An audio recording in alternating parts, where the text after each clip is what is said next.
la parashat Kitissa et dans la parashat Ekev, il racontait que Moshe Rabbeinu est monté à 3 reprises sur le mont Sinaï. Et chacune de ces 3 fois, Moshe resta 40 jours et 40 nuits sans manger et sans boire. Lechem lo achal, ou maïm lo shatin. Du pain, il n'a pas mangé, et de l'eau, il n'a pas bu. La première fois que Moshe Rabbeinu est monté sur le mont Sinaï était pour recevoir les premières tables de la loi qui ont été confectionnées par Akadosh Baruch Hu. La deuxième fois que Moshe Rabbeinu est monté sur le mont Sinaï était après la faute du faux d'or. Dieu était en colère sur le peuple juif, il voulait anéantir le peuple juif. Et donc Moshe est monté pour apaiser la colère de Dieu et faire pardonner la faute du peuple juif. La troisième fois que Moshe Rabbeinu est monté sur le mont Sinaï était pour recevoir les deuxièmes tables de la loi qui ont été confectionnées par Moshe Rabbeinu. La question qui se pose est: comment est-ce possible que Moshe, qui est un être humain, a pu supporter 40 jours et 40 nuits sans manger et sans boire, alors que le corps ne peut pas supporter une telle chose?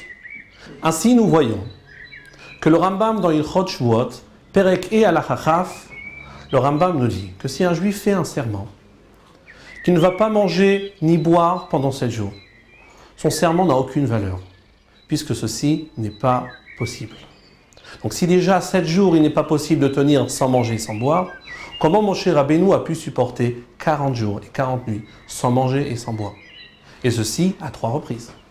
Il existe 3 manières d'expliquer cela. Le Rambam dans Moreh Nevuchim, Chalek Gimel Perek Nun Aleph, explique cela de la manière suivante. Il est vrai que la majorité de l'espèce humaine ne peut pas supporter de ne pas manger et pas boire plus de 7 jours. Mais il y a une catégorie humaine spécifique qui est celle des prophètes, qui se caractérise par le fait qu'ils méditent sur Dieu de manière constante et sur rien d'autre. Et donc par cette concentration et cette jouissance qu'ils ont en étant attachés avec Dieu, cela augmente leur capacité mentale, leur force mentale, au point où ils oublient les besoins du corps. Donc ce qui veut dire que par leur concentration, ils oublient le besoin du corps. Le corps reste affamé, le corps est faible, mais ils ne ressentent pas les besoins du corps, puisqu'ils sont concentrés pour accomplir leurs tâches.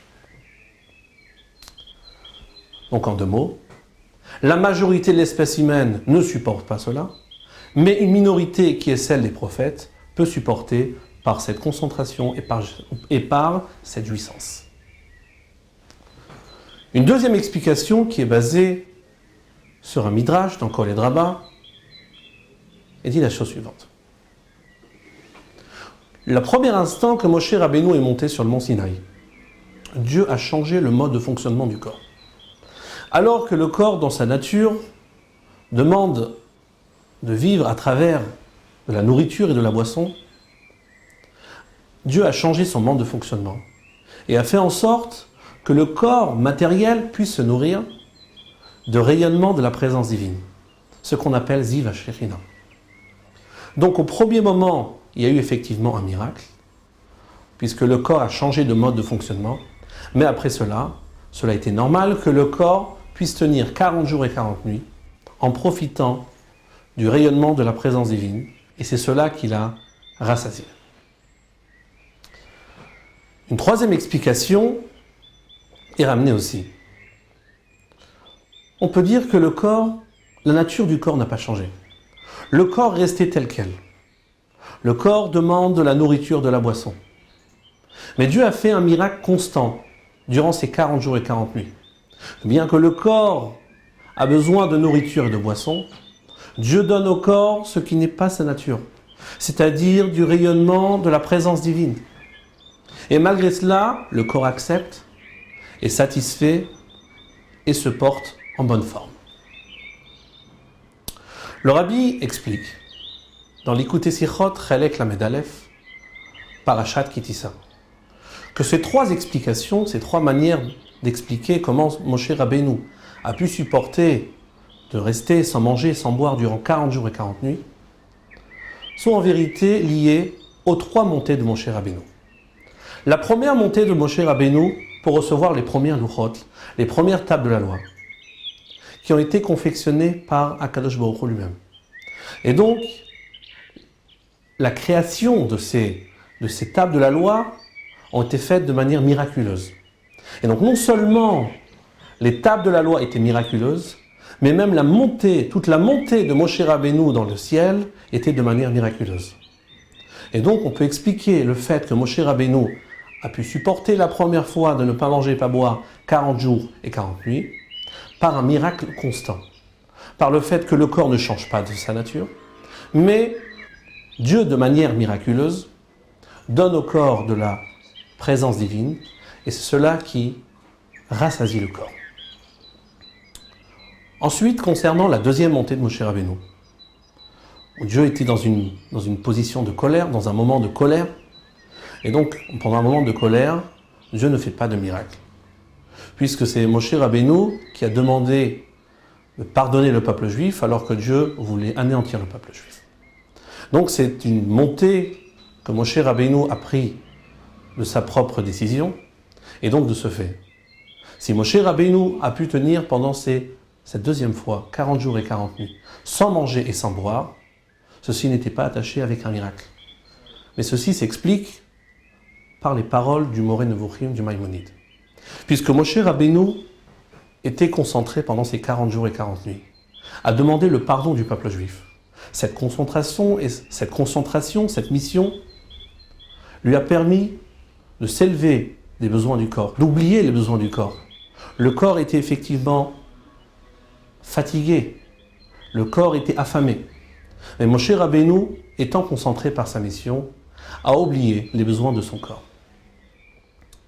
La troisième montée de Moshe Rabbeinu, quand il est monté pour recevoir les deuxièmes tables de la loi, qui ont été confectionnées par Moshe Rabbeinu, comme le verset nous dit « Psol lecha shne luchot avadim karishonim ». Cette montée s'explique de la manière suivante. Effectivement, le premier moment où Moshe Rabbeinu est monté sur le mont Sinaï, Dieu a changé le fonctionnement du corps. Au lieu que le corps se rassasie par la nourriture et la boisson, le mode de fonctionnement du corps a changé. Le corps demande à être rassasié par le rayonnement de la présence divine. Donc le premier instant, ceci se fait de manière miraculeuse, mais ensuite, le corps se rassasie par la présence divine de manière naturelle. En effet, la troisième montée de Moshe Rabbeinu pour recevoir les deuxièmes luchot, les deuxièmes tables de la loi, était faite d'une manière où le corps de Moshe a changé de mode de fonctionnement.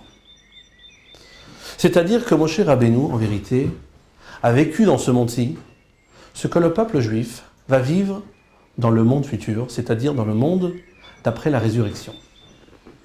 Comme la Gemara nous dit dans le traité Brachot, page 17a, Meragla befumei de Rav, un enseignement habituel dans la bouche de Rav. Lo kaolam hazeh olam haba. Le monde à venir n'est pas comme ce monde. Haolam haba en bo lo achila velo shtiya.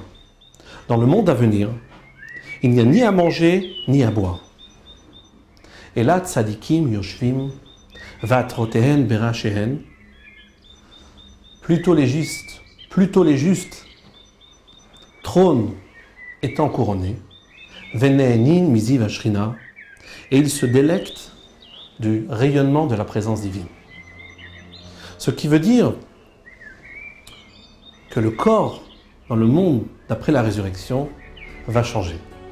Alors qu'aujourd'hui, l'union qui a lieu entre le corps et l'âme se fait de la manière suivante. L'âme est descendue au niveau du corps.